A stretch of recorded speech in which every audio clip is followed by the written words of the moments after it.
The Spectre Bride by William Harrison Ainsworth, and read by Christopher Halton.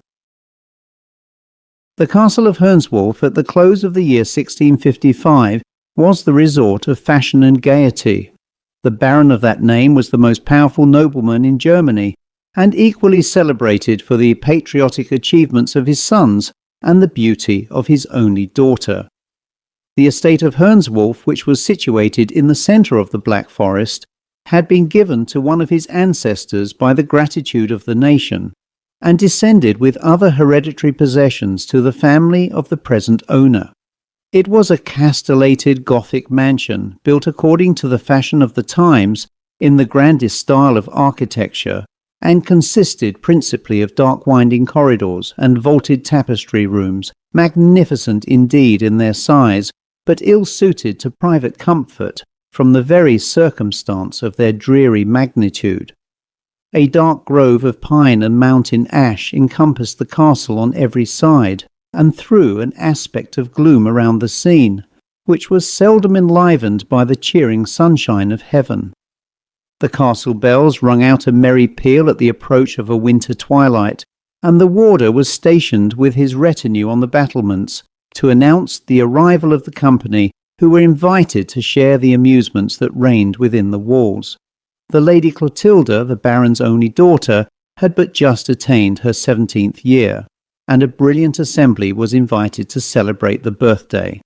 The large vaulted apartments were thrown open for the reception of the numerous guests, and the gaieties of the evening had scarcely commenced when the clock from the dungeon tower was heard to strike with unusual solemnity, and on the instant a tall stranger arrayed in a deep suit of black made his appearance in the ballroom. He bowed courteously on every side, but was received by all with the strictest reserve. No one knew who he was or whence he came, but it was evident from his appearance that he was a nobleman of the first rank, and though his introduction was accepted with distrust, he was treated by all with respect. He addressed himself particularly to the daughter of the baron, and was so intelligent in his remarks, so lively in his sallies, and so fascinating in his address, that he quickly interested the feelings of his young and sensitive auditor. In time, after some hesitation on the part of the host, who, with the rest of the company, was unable to approach the stranger with indifference, he was requested to remain a few days at the castle, an invitation which was cheerfully accepted. The dead of the night drew on, and when all had retired to rest, the dull heavy bell was heard swinging to and fro in the grey tower, though there was scarcely a breath to move the forest trees. Many of the guests, when they met the next morning at the breakfast table, averred that there had been sounds as of the most heavenly music, while all persisted in affirming that they had heard awful noises, proceeding, as it seemed, from the apartment which the stranger at that time occupied. He soon, however, made his appearance at the breakfast circle, and when the circumstances of the preceding night were alluded to, a dark smile of unutterable meaning played round his saturnine features, and then relapsed into an expression of the deepest melancholy. He addressed his conversation principally to Clotilda, and when he talked of the different climes he had visited, of the sunny regions of Italy where the very air breathes the fragrance of flowers, and the summer breeze sighs over a land of sweets, when he spoke to her of those delicious countries where the smile of the day sinks into the softer beauty of the night, and the loveliness of heaven is never for an instant obscured, he drew tears of regret from the bosom of his fair auditor, and for the first time she regretted that she was yet at home. Days rolled on, and every moment increased the fervour of the inexpressible sentiments with which the stranger had inspired her. He never discoursed of love, but he looked it in his language, in his manner, in the insinuating tones of his voice, and in the slumbering softness of his smile. And when he found that he had succeeded in inspiring her with favourable sentiments, a sneer of the most diabolical meaning spoke for an instant, and died again on his dark-featured countenance. When he met her in the company of her parents, he was at once respectful and submissive, and it was only when alone with her in her ramble through the dark recesses of the forest that he assumed the guise of the more impassioned admirer. As he was sitting one evening with the Baron in the wainscoted apartment of the library, the conversation happened to turn upon supernatural agency. The stranger remained reserved and mysterious during the discussion, but when the Baron in a jocular manner denied the existence of spirits and satirically mocked their appearance, his eyes glowed with unearthly lustre, and his form seemed to dilate to more than its natural dimensions. When the conversation had ceased, a fearful pause of a few seconds, and a chorus of celestial harmony was heard pealing through the dark forest glade. All were entranced with delight, but the stranger was disturbed and gloomy. He looked at his noble host with compassion, and something like a tear swam in his dark eye. After the lapse of a few seconds, the music died gently in the distance, and all was hushed as before. The Baron soon after quitted the apartment, and was followed almost immediately by the stranger. He had not long been absent when an awful noise, as of a person in the agonies of death, was heard, and the Baron was discovered stretched dead along the corridors. His countenance was convulsed with pain, and the grip of a human hand was visible on his blackened throat. The alarm was instantly given. The castle searched in every direction, but the stranger was seen no more. The body of the Baron, in the meantime, was quietly committed to the earth, and the remembrance of the dreadful transaction recalled but as a thing that once was. After the departure of the stranger, who had indeed fascinated her very senses, the spirits of the gentle Clotilda evidently declined. She loved to walk early and late in the walks that he had once frequented, to recall his last words, to dwell on his sweet smile, and wander to the spot where she had once discoursed with him of love. She avoided all society and never seemed to be happy, but when left alone in the solitude of her chamber, it was then that she gave vent to her affliction in tears, and the love that the pride of maiden modesty concealed in public burst forth in the hours of privacy. So beauteous, yet so resigned was the fair mourner, that she seemed already an angel freed from the trammels of the world, and prepared to take her flight to heaven. As she was one summer evening rambling to the sequestered spot that had been selected as her favourite residence, a slow step advanced towards her. She turned round, and to her infinite surprise discovered the stranger. He stepped gaily to her side, and commenced an animated conversation. "You left me," exclaimed the delighted girl, "and I thought all happiness was fled from me for ever. But you return, and shall we not again be happy?" "Happy," replied the stranger with a scornful burst of derision. "Can I ever be happy again, can there? But excuse the agitation, my love, and impute it to the pleasure I experience at our meeting. Oh, I have many things to tell you, and many kind words to receive. Is it not so, sweet one? Come, tell me truly, have you been happy in my absence?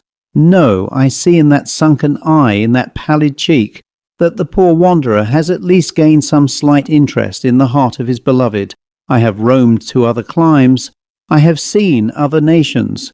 I have met with other females, beautiful and accomplished. But I have met with but one angel, and she is here before me. Accept this simple offering of my affection, dearest," continued the stranger, plucking a heath rose from its stem. "It is beautiful as the wildflowers that deck thy hair, and sweet as is the love I bear thee."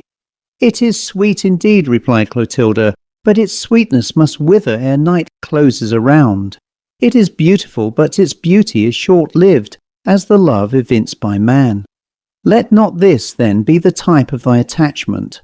Bring me the delicate evergreen, the sweet flower that blossoms throughout the year, and I will say, as I wreathe it in my hair, 'The violets have bloomed and died, the roses have flourished and decayed, but the evergreen is still young, and so is the love of heart.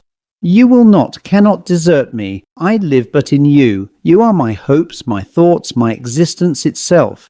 And if I lose you, I lose my all. I was but a solitary wildflower in the wilderness of nature, until you transplanted me to a more genial soil. And can you now break the fond heart you first taught to glow with passion?" "Speak not thus," returned the stranger. "It rends my very soul to hear you. Leave me, forget me, avoid me forever, or your eternal ruin must ensue. I am a thing abandoned of God and man. And did you but see the scared heart that scarcely beats within this moving mass of deformity, you would flee me as you would an adder in your path.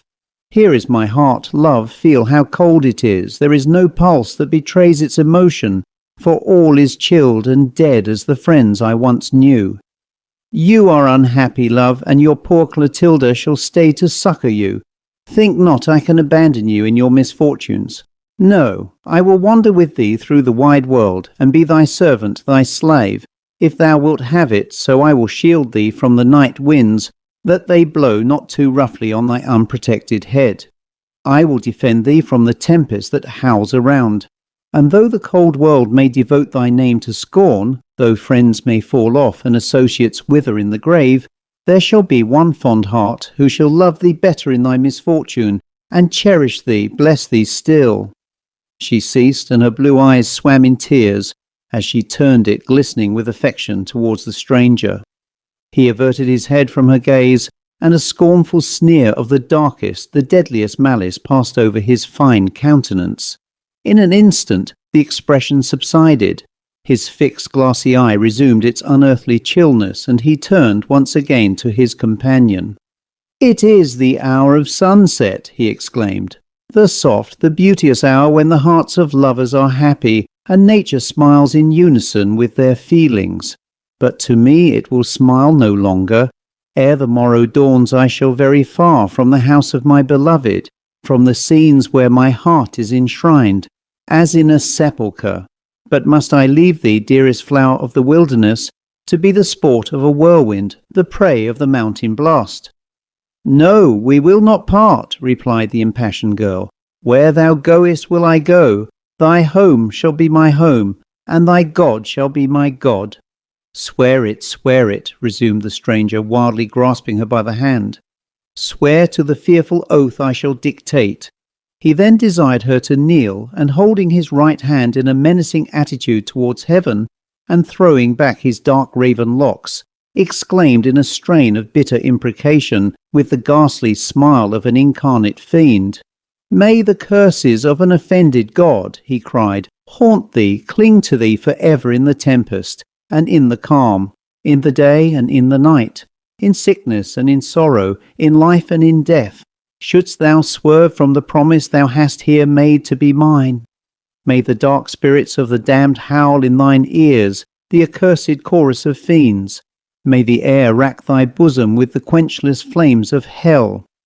May thy soul be as the lazar house of corruption, where the ghost of departed pleasure sits enshrined, as in a grave, where the 100-headed worm never dies, where the fire is never extinguished. May a spirit of evil lord it over thy brow, and proclaim as thou passest by, this is the abandoned of God and man. May fearful spectres haunt thee in the night season. May thy dearest friends drop day by day into the grave and curse thee with their dying breath. May all that is most horrible in human nature, more solemn than language can frame or lips can utter, may this and more than this be thy eternal portion, shouldst thou violate the oath that thou hast taken." He ceased, hardly knowing what she did. The terrified girl acceded to the awful adjuration, and promised eternal fidelity to him who was henceforth to be her lord. "Spirits of the damned, I thank thee for thine assistance," shouted the stranger. "I have wooed my fair bride bravely. She is mine, mine for ever. Ay, body and soul both mine in life and mine in death. What in tears, my sweet one, ere yet the honeymoon is past?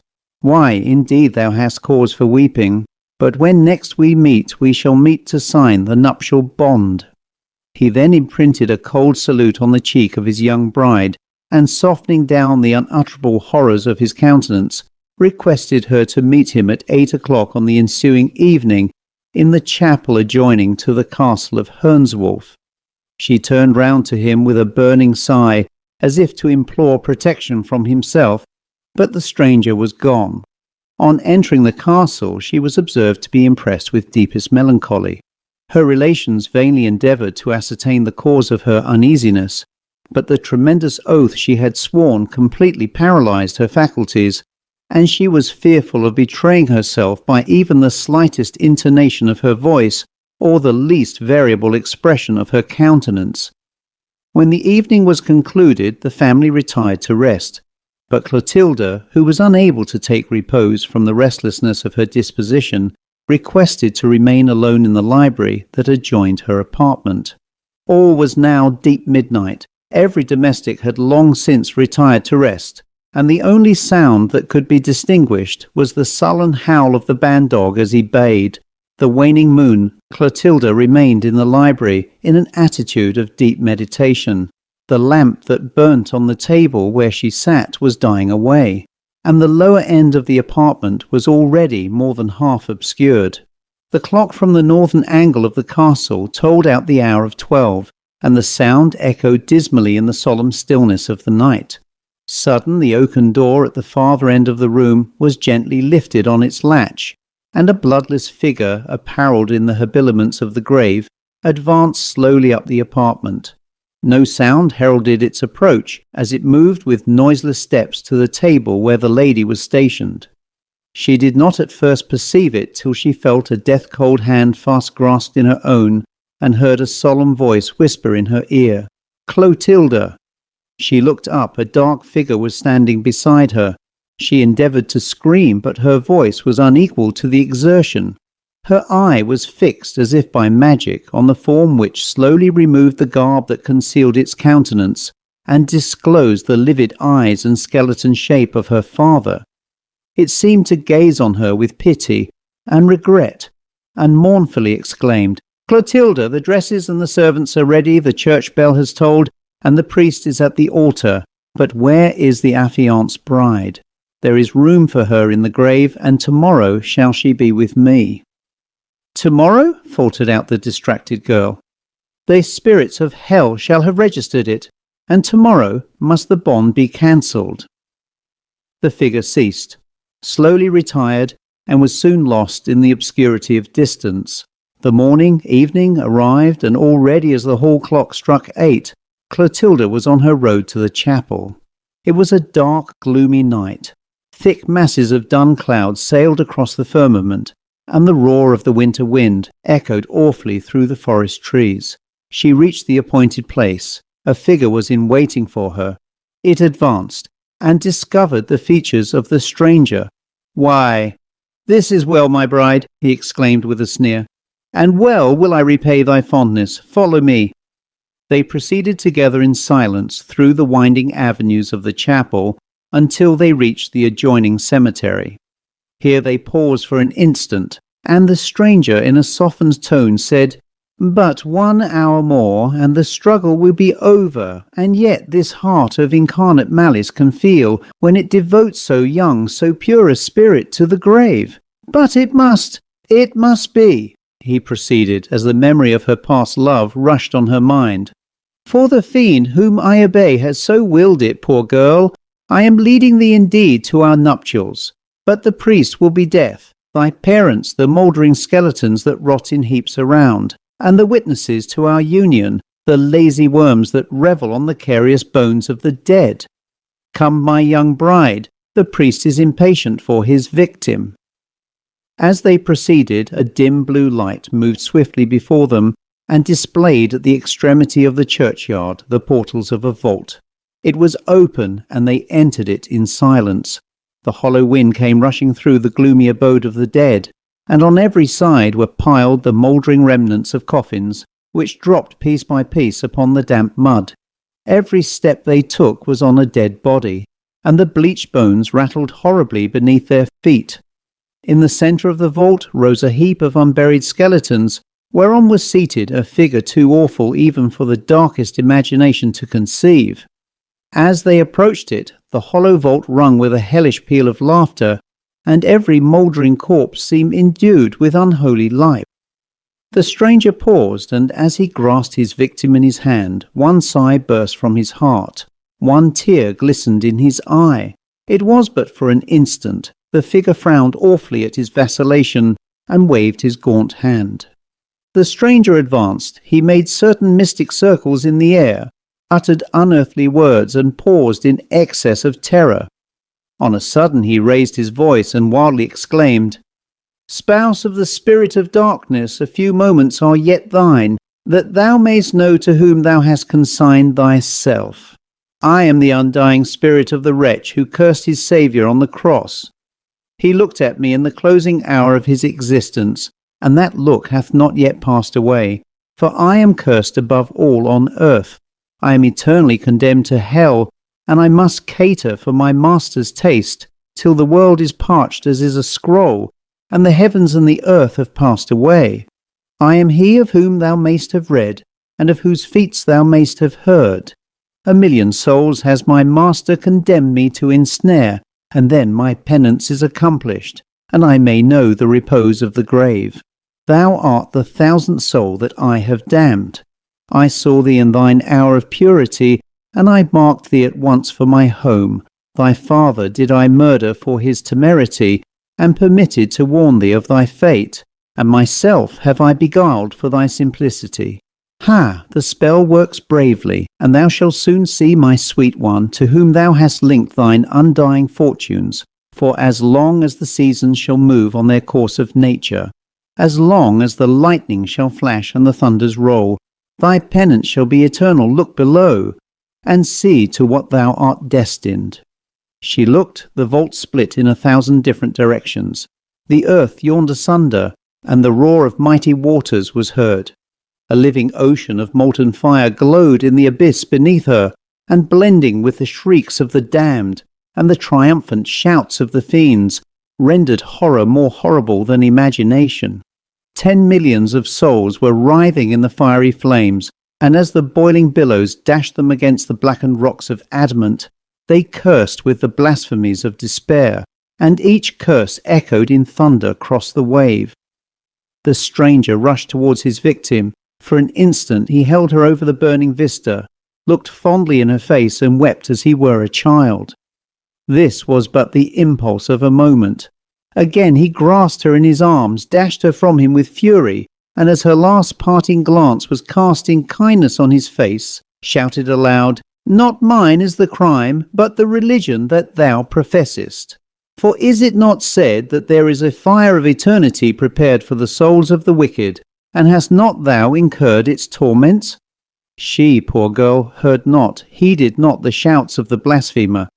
Her delicate form bounded from rock to rock, over billow and over foam. As she fell, the ocean lashed itself as it were in triumph to receive her soul.